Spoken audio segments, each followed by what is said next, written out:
اور خط لکھ کے ہندوستان روانہ کیا اور کہا کہ میرے معزز و مکرم مہمان ہیں، میں کسی ضروری کام سے یہاں پر ٹھہر گیا ہوں، میں عنقریب آنے والا ہوں، مگر یہ جو معزز مہمان آ رہے ہیں ان کی عزت کرو، اکرام کرو اور ان کی مہمان نوازی کرو، یہ جو حکم دے اس پر عمل کرو، جو کہیں اس پر عمل کرو۔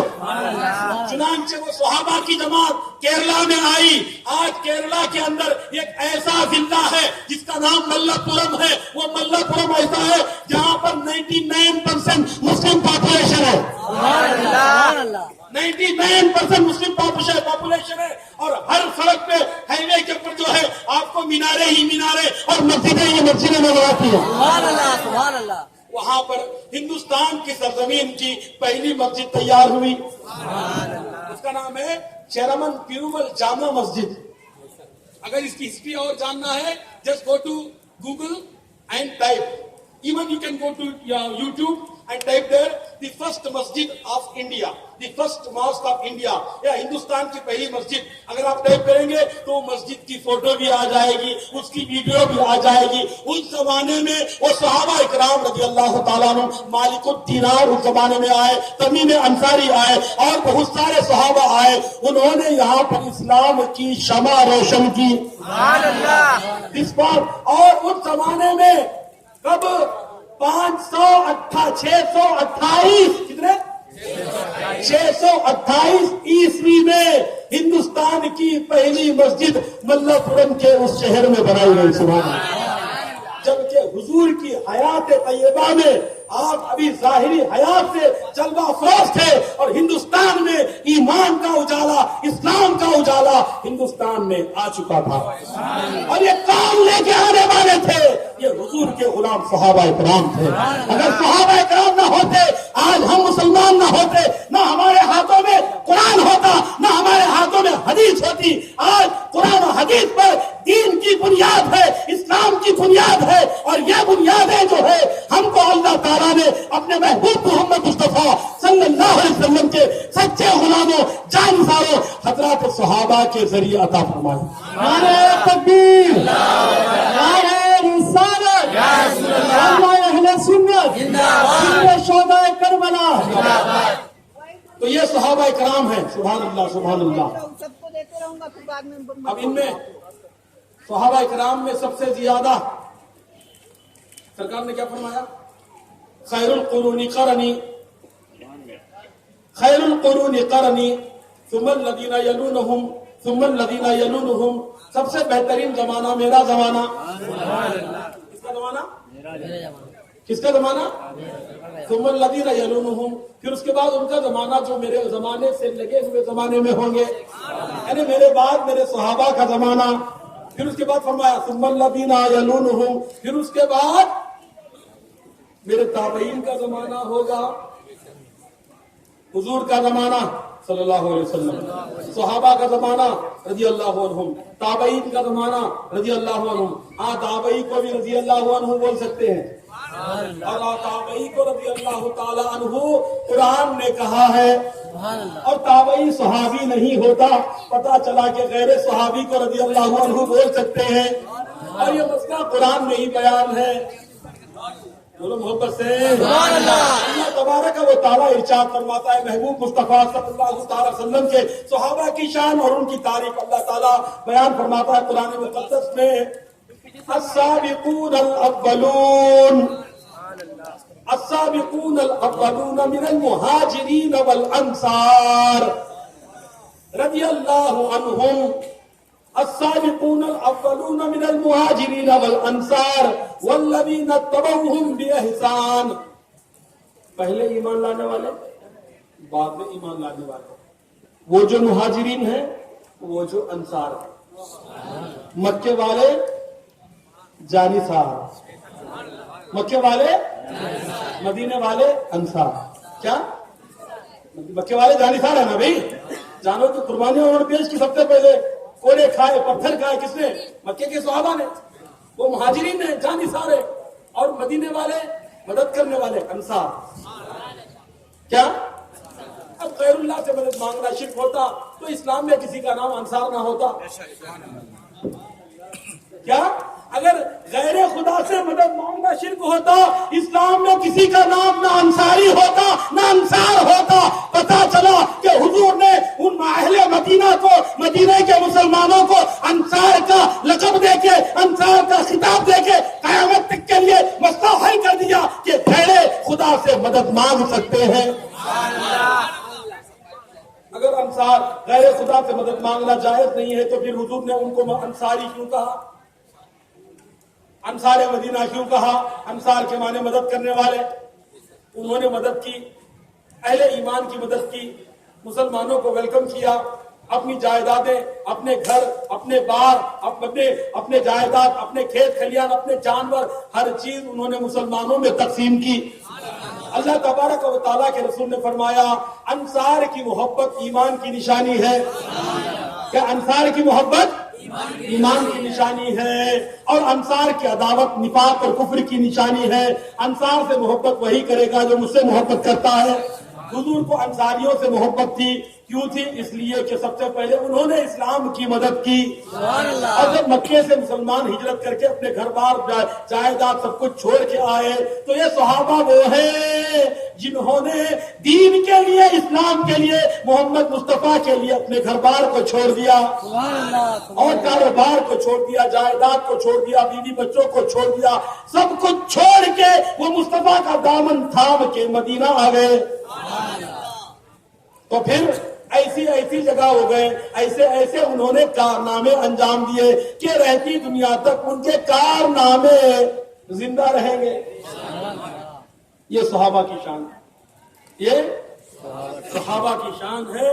صحابہ سے دشمنی کرنے والا، کسی ایک صحابی کی بھی دشمنی اور اس کی شان میں گستاخی بے ادبی کرنے والا وہ گمراہ بدعتی ہے. وہ اگرچہ ابو بکر صدیق کو مانے، حضرت عمر کو مانے، عثمان غنی کو مانے، مولا علی کو مانے، تمام صحابہ کو مانے، مگر ایک صحابی کی شان میں بھی اگر گستاخی کرتا ہے تو وہ بدعتی ہے، گمراہ ہے، جہنمی ہے، لعنتی ہے. بچو صحابہ کی گستاخی سے. کیوں؟ جنہوں نے حضور کے لیے اپنے بازو کٹائے، اپنی جانیں قربان کی، اور ہر آن ہر لمحہ سبحان اللہ سبحان اللہ. ایسے بھی صحابہ تھے.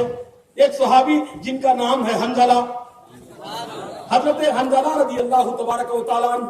شادی کی پہلی رات ہے، سہاگ رات ہے، بیوی کے ساتھ بستر میں ہے. فوراً محمد مصطفیٰ صلی اللہ تعالی علیہ وسلم کی بارگاہ سے اعلان ہوتا ہے کافروں کے ساتھ جہاد کے لیے جانا ہے. اب آج کا کوئی ہوتا، اچھا ٹھیک ہے تم لوگ جاؤ، آج تمہیں نیا دلہا ہوں، میری تو آج ہی شادی ہوئی ہے. قربان جاؤ ان صحابہ پر. سبحان اللہ سبحان اللہ. انہوں نے جیسے ہی جنگ کا بگل سنا فوراً اٹھ کے محمد مصطفیٰ کی بارگاہ میں دوڑے آئے. یہاں تک کہ غسل بھی نہیں کیا، کیونکہ انسان جب اپنی بیوی کے ساتھ صحبت کرتا ہے اس پر جنابت کا غسل واجب ہو جاتا ہے. لیکن انہوں نے اگر غسل کروں گا تو دیر ہو جائے گی، کہیں مصطفیٰ ناراض نہ ہو جائے. سبحان اللہ سبحان اللہ. پہلی بات سہاگ رات اور ایک طرف نبی کی بات. سبحان اللہ. تو فوراً دوڑے گئے، صحابہ کے ساتھ گئے، جنگ میں گئے، جہاد کے، اور دیوانہ وار کافروں کو گاجر مولی کی طرح کاٹا اور شہید ہو گئے. سبحان اللہ. شہیدوں کی لاشیں چنی جا رہی ہیں، اکٹھا کی جا رہی ہیں، شہیدوں کی لاشیں اکٹھا کی جا رہی ہیں، مگر حنظلہ کی لاش ملتی ہی نہیں. حنظلہ زندہ بھی حیات بھی نہیں ہے مگر لاش بھی نہیں ہے. صحابہ کرام علیہم رضوان نے حضور کی بارگاہ میں عرض کیا یا رسول اللہ صلی اللہ تبارک و تعالی علیہ وسلم، حنظلہ کا جسم نہیں ملتا. سرکار دو عالم تاجدار مدینہ نے مسکرایا. سبحان اللہ. حضور نے مسکرا کے آسمان کی طرف دیکھا اور مسکرا کے کہا کہ حنظلہ پر جنابت کا غسل واجب تھا، وہ بغیر غسل کے آ گئے تھے. اللہ کے فرشتے انہیں جنت لے جا کے جنت کے پانی سے انہیں غسل دے کے لا رہے ہیں. سبحان اللہ سبحان اللہ. جنت کے پانی سے اہل جنت نے، ملائکہ نے صحابی رسول حنظلہ رضی اللہ تعالیٰ عنہ کو غسل دیا، اور قیامت تک کے حضور نے ان کو اپنی زبان مقدس سے یہ خطاب دے دیا، یہ لقب دے دیا، حنظلہ غسیل الملائکہ، یہ وہ شاندار صحابی ہے جس کو اللہ کے ملائکہ نے غسل دیا. سبحان اللہ سبحان اللہ. اللہ کے ملائکہ نے غسل دیا. یہ شان صحابہ ہے. ہم شان اہل بیت کے بھی قائل ہیں اور شان صحابہ کے بھی قائل. کوئی صحابی کو مانے اور اہل بیت کو نہ مانے تو وہابی، اور اہل بیت کو نہ مانے، اہل بیت کو مانے اور صحابی کو نہ مانے تو شیعہ. لیکن ہم کسی کی گستاخی نہیں کرتے اور سب کو اتنا ہی مانتے ہیں جتنا ماننا چاہیے. کیا؟ اتنا ہی مانتے ہیں جتنا. ہم غلو نہیں کرتے.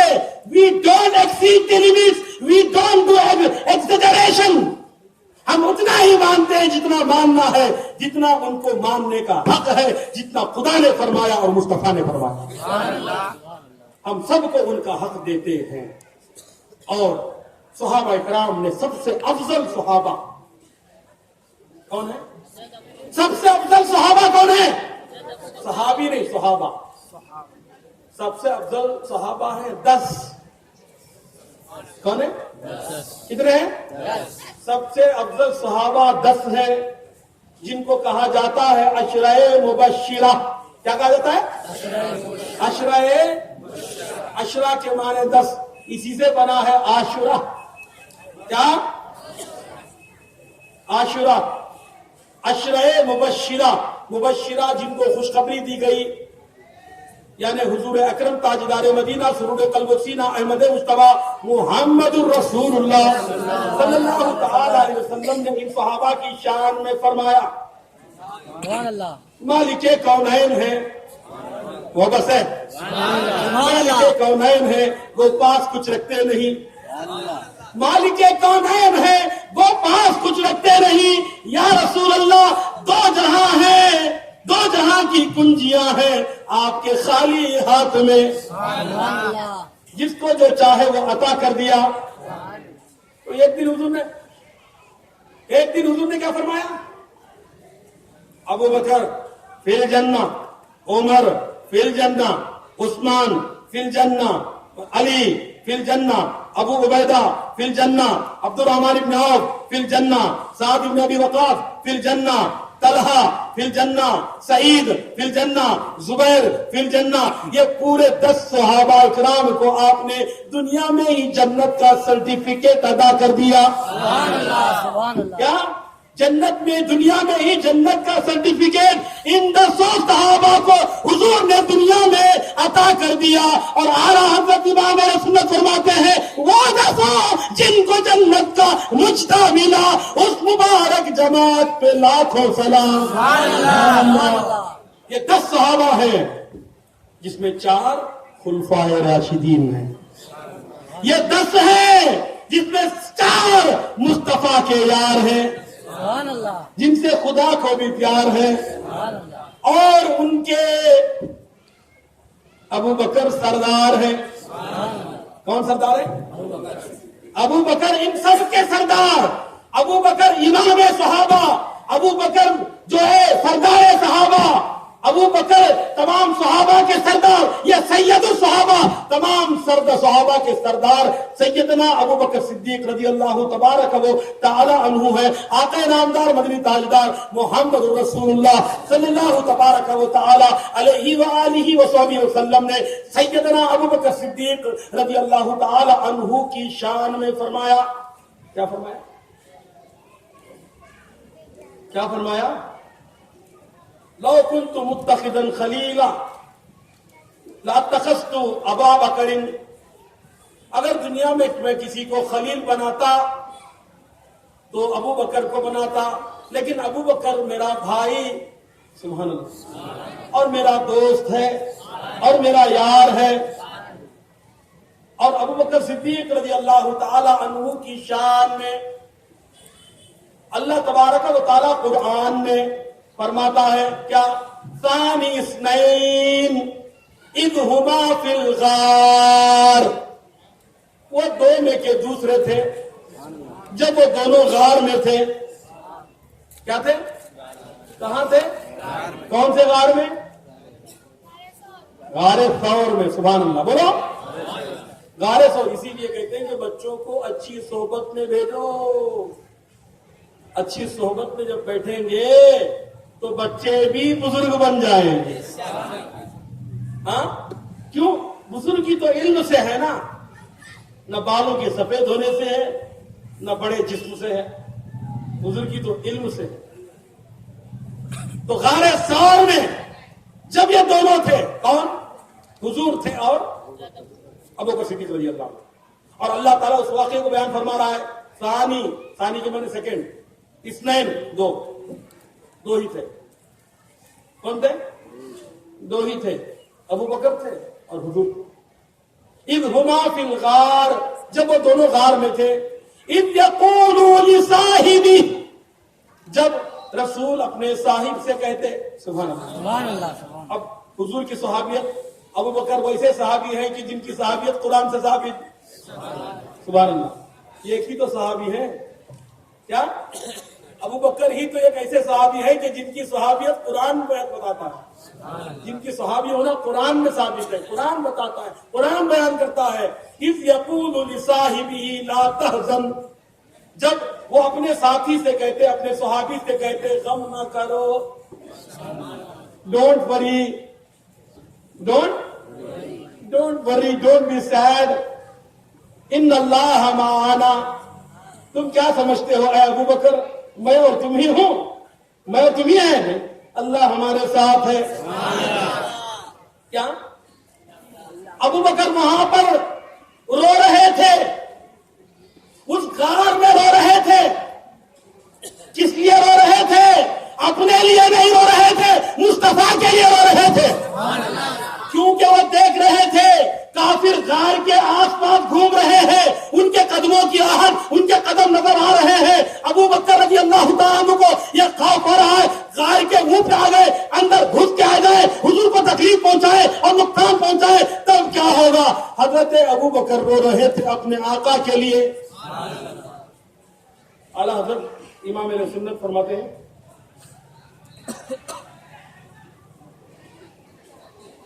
اس بات کو میں ختم کرتا ہوں انشاءاللہ. تو کیوں رو رہے تھے؟ اب ایک اعلیٰ اس واقعے سے جڑا ہوا اعلیٰ حضرت کا یہ ایمان افروز شعر ہے. سبحان اللہ.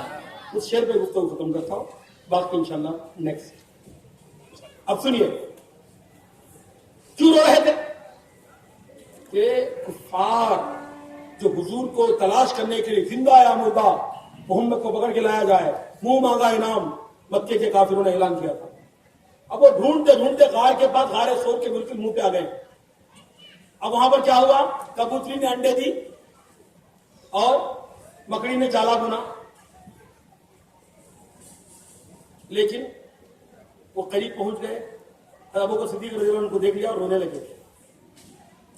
پھر بھی حضور صلی اللہ علیہ وسلم اور ابو بکر صدیق کو وہ کافر نہیں دیکھ سکے. حضور ان کو نظر نہیں آئے. اب وہ غار کے طرف گھوم رہے ہیں، ایک چکر، دو چکر، تین چکر، گھن چکر. کیا وہ چکر لگا رہے مگر حضور ان کو نظر نہیں آ رہے.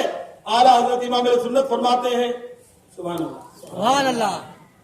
وہ جو نہ تھے تو کچھ نہ تھا، وہ جو نہ تھے تو کچھ نہ تھا، وہ جو نہ ہو تو کچھ نہ ہو. جان ہے وہ جہان کی، جان ہے وہ جہان کی، جان ہے تو جہان ہے. اچھا جان نظر آتی ہے کیا؟ روح نظر آتی ہے؟ نظر آتی ہے. تو حضور تو ساری کائنات کی جان ہے، تو پھر کیسے نظر آئیں گے؟ اعلیٰ حضرت یہی بیان فرماتے ہیں جان ہے جان کیا نظر آئے. جان ہے، بولیے نا جان کیا نظر آئے. جان ہے جان کیا نظر آئے، کیوں عدو گرد غار پھرتے ہیں. کیا عدو دشمن جو ہے غار کے اطراف کیوں پھر رہے ہیں؟ حضور تو کائنات کی جان ہے اور جان بھی کسی کو نظر آتی ہے. سبحان اللہ. سبحان اللہ. جان بھی کسی کو نظر آتی ہے. یہ پھر پھر کے نہ چکر لگا کے گھن چکر بن جائے تو بھی ان کو حضور نظر نہیں آنے والے.